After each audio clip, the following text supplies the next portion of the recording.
सर्वमङ्गलमाङ्गल्ये शिवे सर्वार्थसाधिके शरण्ये त्र्यम्बके गौरी नारायणी नमोस्तुते। हम आदिशक्ति माता दुर्गा की कथा सुनाते हैं, हम कथा सुनाते हैं। जिनकी कृपा से दुख विपदा संकट मिट जाते हैं, सब खुशियाँ पाते हैं। सुनते ही जिनका नाम असुर और खल घबराते हैं, माँ से थर्राते हैं। प्रारंभ करते हैं, मूल कथा में प्रवेश करते हैं कि चारों ओर प्रलय में जल ही जल भरा हुआ है। और चूंकि मैं प्रयागराज का हूं, मैं बड़ा भाग्यशाली हूं, आप सभी भी भाग्यशाली हैं कि गया जैसे आप स्थान पर हैं। हर सनातनी हिंदू एक बार तो इस स्थान पर आता ही जरूर है महाराज। तो आप भी बड़े भाग्यशाली हैं और हर व्यक्ति भाग्यशाली, चाहे जहां जन्म उसका हुआ, कुछ ना कुछ उसका महत्व तो है ही है। प्रयागराज में जो किला है संगम किनारे, उसमें अक्षय वट है जिसका कभी क्षय नहीं होता, प्रलय में भी उसका क्षय नहीं होता। अकबर ने उसे बर्बाद करने का सारा प्रयास किया लेकिन आज भी वो जिंदा है। तो उसी अक्षय वट के एक पत्ते पर भगवान विष्णु बाल स्वरूप में, आगे महाराज अक्षय वट के एक पत्ते पर भगवान विष्णु बाल स्वरूप में, छोटे से बाल स्वरूप में अपना अंगूठा मुंह में डाले। छोटे बच्चे क्या करते हैं, पैर का अंगूठा मुंह में डाल के चूसना शुरू कर देते हैं। तो वो चूस रहे थे महाराज, बड़े आनंद में थे। कहने लगा अच्छा हुआ शेषनाग में बैठे बैठे बड़ा मैं ऊब गया था, मां ने अच्छा किया मुझे इस स्वरूप में लाकर रख दिया। अब यहां तो न लक्ष्मी है, न शेषनाग, न नाभि से ब्रह्मा, न देवताओं का तनाव आए दिन का। मैं थोड़ा बचपन का, जब आपकी उम्र बढ़ जाती है तो आप कभी कभी सोचते होंगे अकेले में, बचपन ही ज्यादा अच्छा था। वो कहते हैं ना महाराज, जब तक पापा पापा करता रहा बहुत ऐश करता रहा। कहते हैं ना, जब तक पापा पापा कहता रहा, पिताजी पिताजी, बाबूजी बाबूजी, तब तक बहुत ऐश करता रहा। और जब से पापा पापा खुद कहलाने लगा, उसी दिन से हाय हाय चिल्लाने लगा।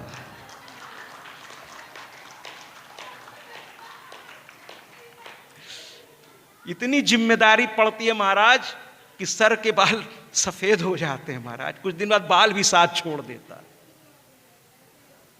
ठीक है महाराज, तो कहे बड़ा आनंद है बाल स्वरूप में, अब हमको कोई डिस्टर्ब मत करे, हम बड़े आनंद में हैं महाराज, बहुत आनंद में हैं। लेकिन होनी को तो कुछ और लिखा था। अब वो आराम से बैठे हैं,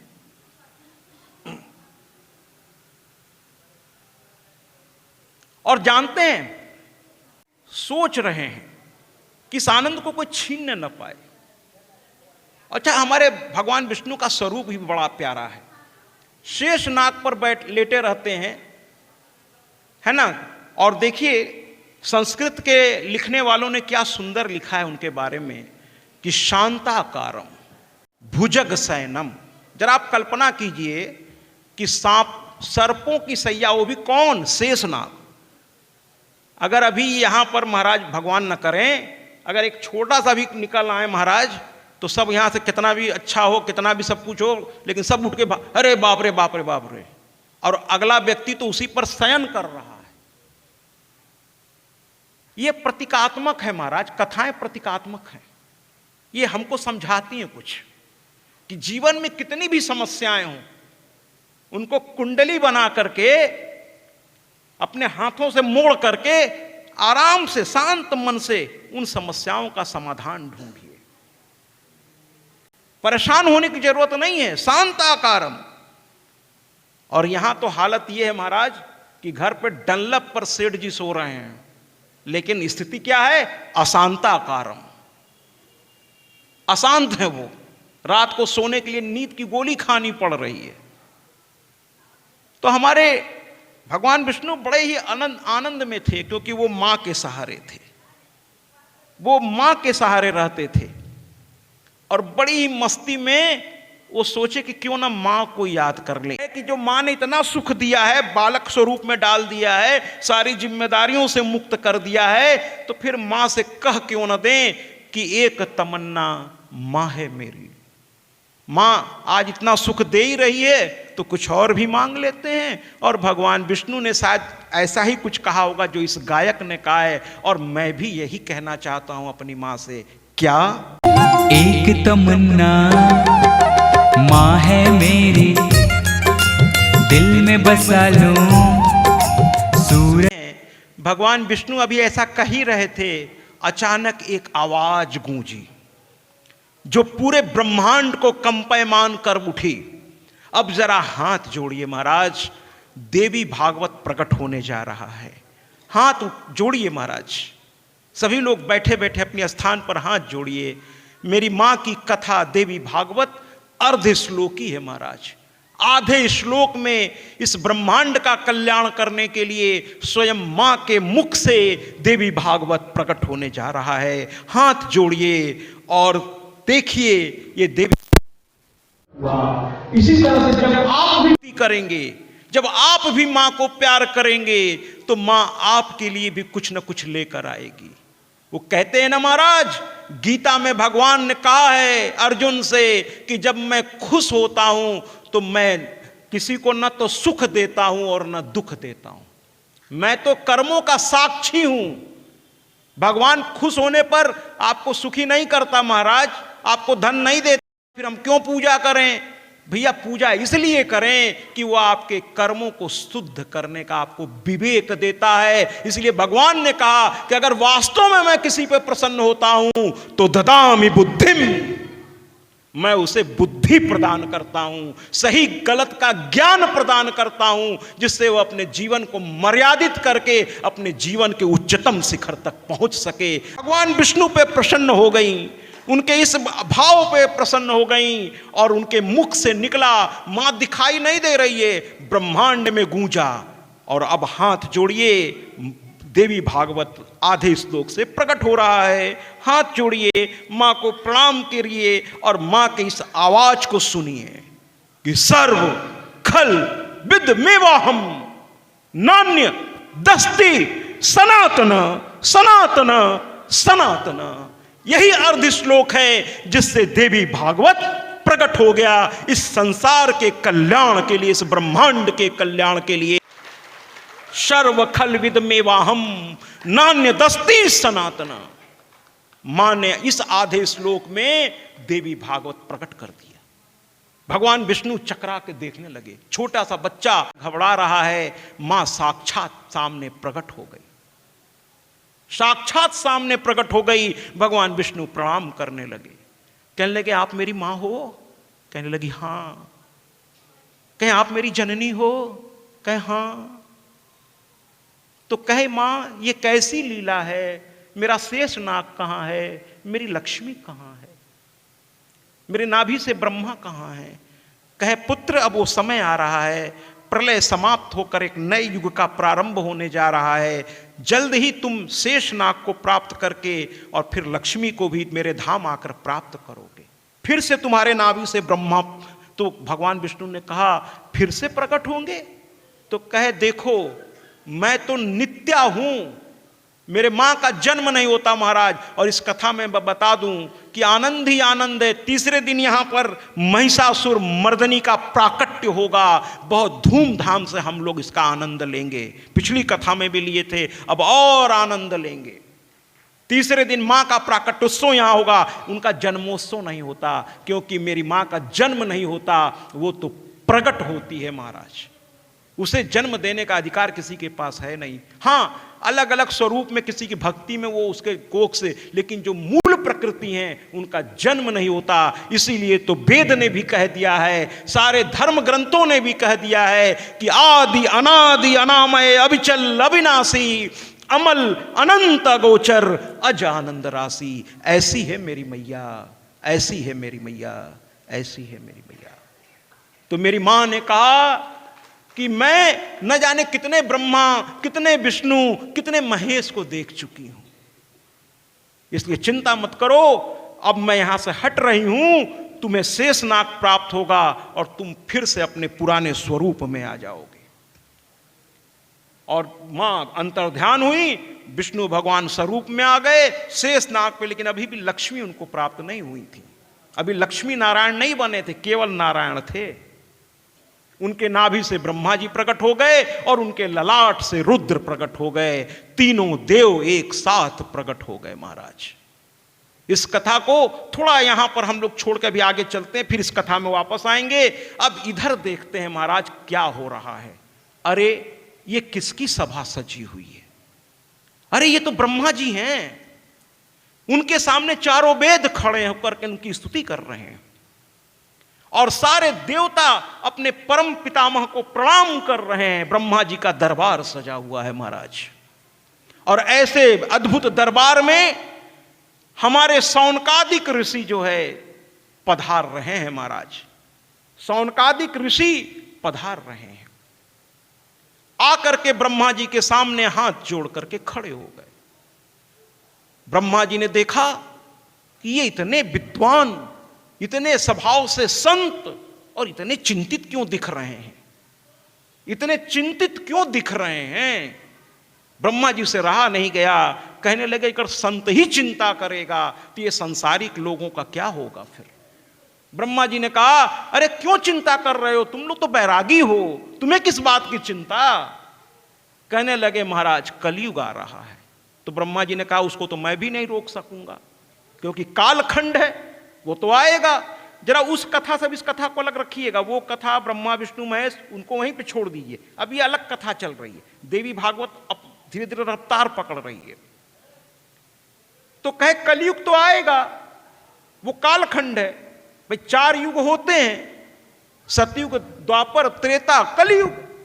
हर का अपना समय निर्धारित है, वो आएगा अपने समय से, उसको मैं रोक नहीं सकता। तो कहे महाराज हम लोग रोकने के लिए नहीं कह रहे हैं। कहे फिर कहे हम तो उसमें अपने को बचाने के लिए कह रहे हैं, क्योंकि कलयुग का प्रभाव ऐसा होगा महाराज कि पूछिए नहीं। और एक बात मैं यहां बड़ी विनम्रता से कहना चाहता हूं कि युग कोई भी अच्छा और बुरा नहीं होता मेरी नजरों में महाराज। युग तो युग है महाराज। लोग युग को बदनाम करते हैं, हम तो कहते हैं कलयुग से अच्छा युग मेरे नजरों में तो कोई है ही नहीं महाराज। अब आप कहेंगे कैसे? ऐसे तो हर युग का अपना महत्व है, लेकिन कलयुग जो है इसमें केवल नाम आधारा, केवल नाम लेने से वो फल प्राप्त हो जाता है जो और युगों में हजारों साल की तपस्या से भी जल्दी प्राप्त नहीं होता। इतना आसान युग कहां आएगा महाराज कि केवल अगर आप नाम को आधार बना लें तो आपकी मुक्ति हो सकती है। हम तो उतना भी नहीं कर पाते। ये कलयुग का दुष्प्रभाव है तो नहीं कहूंगा, ये हमारे खुद के विकार हैं। ब्रह्मा जी ने कहा देखो कोई भी युग अच्छा बुरा नहीं होता, तुम अपने विचारों को नियंत्रण में रखो, कोई भी युग तुम्हारा कुछ नहीं कर पाएगा। अच्छा, कुछ लोग कहते हैं ना साहब हम उनके साथ थे इसलिए हम नशा के आदी हो गए। हमें एक बात बताओ कि क्या उसने जबरदस्ती आपके मुंह में मदिरा डाली थी? उसने एक ऑफर किया था, आपका अगर अंदर से मजबूत होते तो आप उसे मना कर देते कि महाराज मैं नहीं लेता, लेकिन आपने भी सोचा थोड़ा चख के देख ही लेते। अब वो चखना आज आपकी आदत बन गई महाराज। मैं सबकी बात नहीं कर रहा हूं। तो नशा उसने नहीं पकड़ाया, आपने पकड़ा। कोई भी गलत चीज हम पकड़ते हैं, दूसरों को मत दोष दीजिए कि उसने पकड़ा दिया। वो जबरदस्ती थोड़ी कर रहा था, उसने तो एक ऑफर दिया, आप मना कर दीजिए, मना करने की स्वतंत्रता है आप में। तो कहे कि कलयुग पे मत जाओ, अपने को संयमित रखो, कलयुग आएगा चला जाएगा। फिर भी वो कहने लगे नहीं महाराज कुछ तो व्यवस्था अब आपको करनी पड़ेगी हम संतों की। तो भगवान ब्रह्मा जी ने सोचा कि अब कुछ तो करना ही पड़ेगा साहब। तो बड़े दयालु होते हैं देवता, कहने लगे ठीक। और आंख बंद किया महाराज और एक बड़ा सा चक्र प्रकट हुआ महाराज। एक बड़ा सा चक्र फैलाता हुआ, लेकिन जब जब चक्र का आवाहन होता है तो किसी का विनाश के लिए होता है। भगवान विष्णु ने जब जब चक्र का आवाहन किया, सुदर्शन चक्र उसे कहते हैं, तो वो किसी न किसी का वध करने के लिए आवाहन किया था। लेकिन यहां सुदर्शन चक्र नहीं प्रकट हुआ, यहां एक मनोमय चक्र प्रकट हुआ, उसकी रोशनी बड़ी तीव्र थी।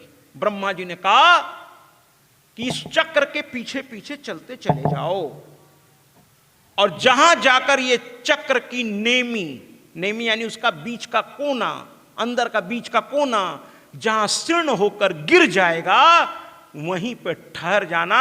उसके काफी दूर तक कलयुग का प्रभाव नहीं पड़ेगा, वहां रहकर तुम साधना करना। शौनकादिक ऋषियों ने प्रणाम किया, ब्रह्मा जी को बार बार धन्यवाद दिया और उस चक्र के पीछे चल पड़े। लेकिन शौनकादिक में सबसे वृद्ध थे, सबसे विद्वान थे शौनक ऋषि। उन्होंने कहा कि देखो, इतने से काम तो नहीं चलेगा महाराज, इतने से काम नहीं चलेगा। तो कहें फिर कैसे चलेगा? तो कहने लगे एक ही तरीका है, मां को याद करते हुए इस चक्र के पीछे हमें चलना होगा। 88,000 शौनकादिक ऋषि 88,000 लोग थे। सारे संत उस चक्र के पीछे चले और कुछ ऐसा कहते हुए चले। मां से कहना शुरू किया। क्या कहना शुरू किया? यानी चक्र के पीछे चल रहे हैं और मां का भजन गा रहे हैं और कह रहे हैं कि मेरे अंदर विकार ना आ जाए। ये संसारिक विकार कब किसको कहां खींच करके पटक दे महाराज, कब कौन बिगड़ जाए, कोई भरोसा नहीं संसार का। तो आप भी मां से कहिए। क्या कहिए? जो शौनकादिक ऋषि कहते हुए उस चक्र के पीछे चल पड़े। ओ बस यही लिख दे मां, ओ बस यही लिख दे मां, लिख दे, बस यही लिख दे मां, लिख दे तकदीर में मेरी। बस यही लिख दे मां, लिख दे तकदीर में मेरी। ऐ मां, ऐ मां, ऐ मां, मैं रहूं सदा सेवा में तेरी।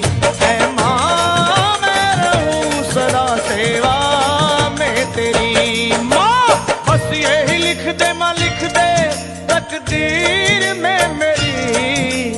बस यही लिख दे, तू लिख दे तकदीर में मेरी। ऐ मां, मैं रहूं सदा सेवा में तेरी। ऐ मां, मैं रहूं सदा सेवा में तेरी। मां,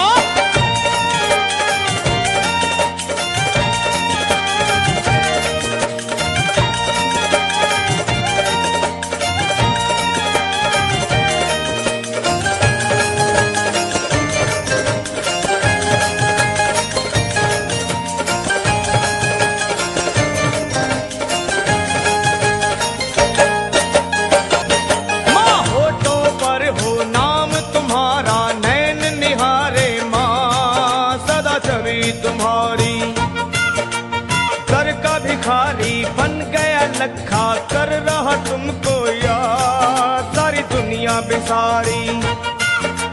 मांगे न चांदी सोना, ना महल चवारा।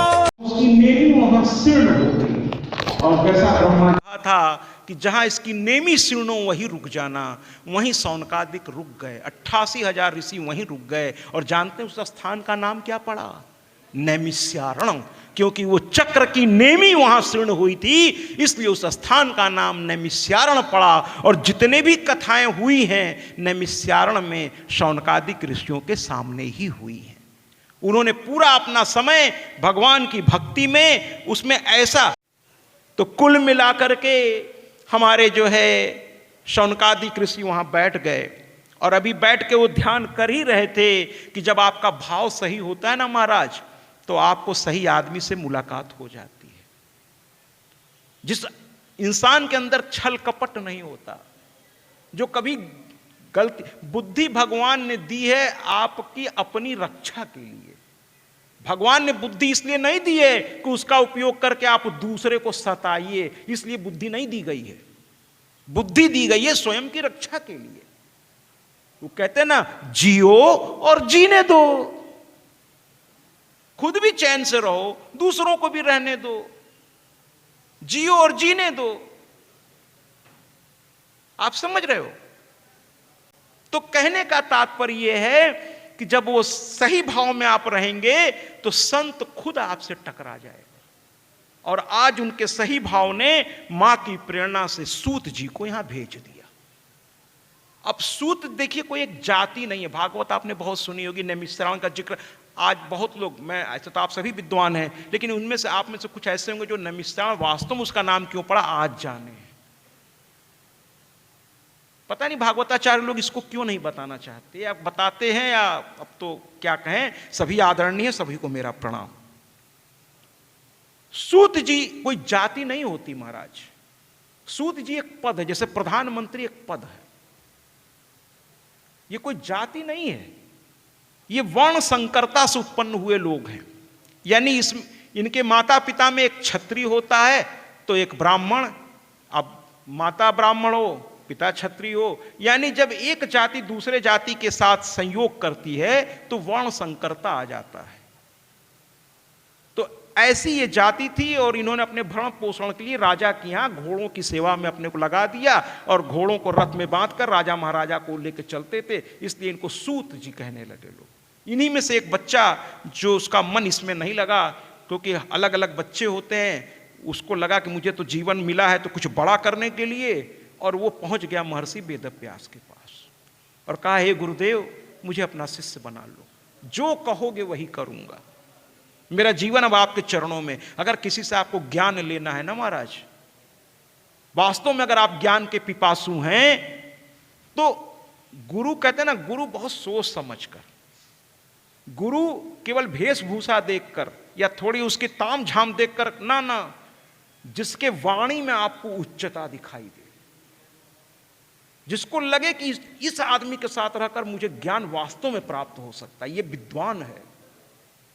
ऐसे व्यक्ति अगर कभी किस्मत से टकरा जाएं तो उनको अपने घर बुलाइए, श्रद्धा से बुलाइए, है ना, उनकी थोड़ा सेवा करिए, चाहे 1-1 घंटे के लिए बुलाइए, खिलाइए पिलाइए, और फिर उनके चरणों में बैठ के ये मत मांगिए कि हमारी बहू बहुत दुखी है, तुम्हारा फलाना, ना, उनसे कहिए बस कुछ ऐसा कर दो कि मेरा जीवन सही रास्ते पे। क्योंकि जब कहते हैं ना महाराज, लोग कहते हैं हमारी दशा ठीक नहीं है, ज्योतिषी के पास जाते हैं महाराज, हमारी दशा ठीक नहीं है, जरा देखो तो क्या चल रहा है, अंतरदशा क्या चल रही है, प्रत्यांतर दशा क्या चल रही है।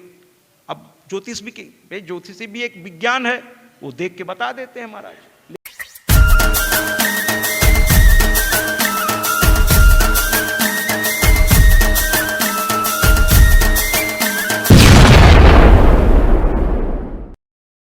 सत्याजी महाराज देवी भागवत कथा व्यास।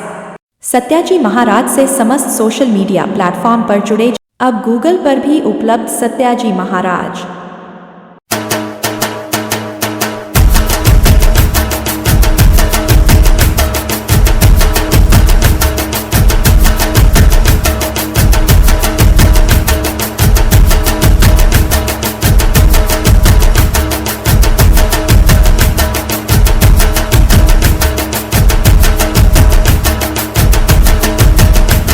यूट्यूब पर भी उपलब्ध सत्याजी महाराज।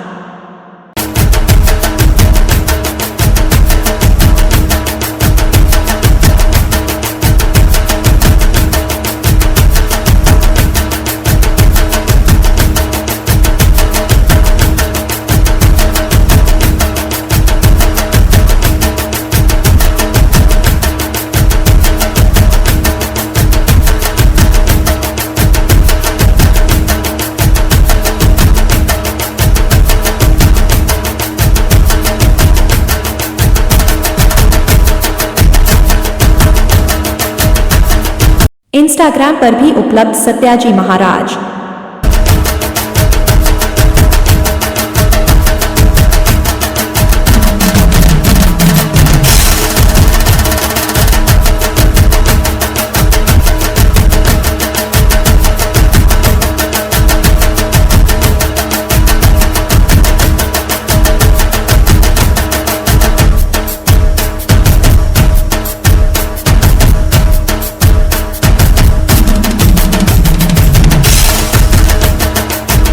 फेसबुक पर भी उपलब्ध सत्याजी महाराज।